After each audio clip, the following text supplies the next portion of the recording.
నెల్లూరు జిల్లాలో చంద్రన్న పల్లె పండుగ అనే కార్యక్రమానికి శ్రీకారం చుట్టారు. రేపటి నుండి 9 వరకు ఈ కార్యక్రమం జరగనున్నట్లు రూరల్ ఎమ్మెల్యే కోటంరెడ్డి శ్రీధర్ రెడ్డి తెలిపారు. ఈ సందర్భంగా నెల్లూరు రూరల్ మండలంలోని 18 గ్రామాలలో 11 కోట్ల వ్యయంతో చేసిన అభివృద్ధి పనులను ప్రజలకు అంకితం చేస్తామని ఎమ్మెల్యే చెప్పారు. అన్న కార్యక్రమానికి శ్రీకారం చుట్టడం జరిగింది.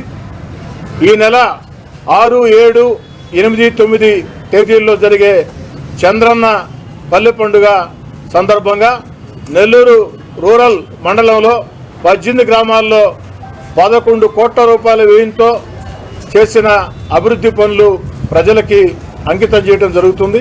గొల్లకందుకూరు, సజ్జాపురం, కొత్తల్లంటి, పాతల్లంటి, కన్నమూరు గ్రామాల్లో ఈ కార్యక్రమం ఉంటుంది. 7వ తేదీన దొంతాలి, ఆమంచర్ల, సౌత్ మోపూరు, ఉప్పుటూరు గ్రామాల్లో ఈ కార్యక్రమం ఉంటుంది.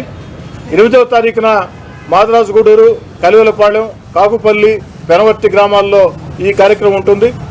9వ తారీఖున చివరి రోజు ములుమూడి, కొమ్మరపూడి, కొండ్లపూడి, పొట్టేపాలెం, దేవరపాలెం ఈ గ్రామాల్లో ఈ కార్యక్రమం ఉంటుంది.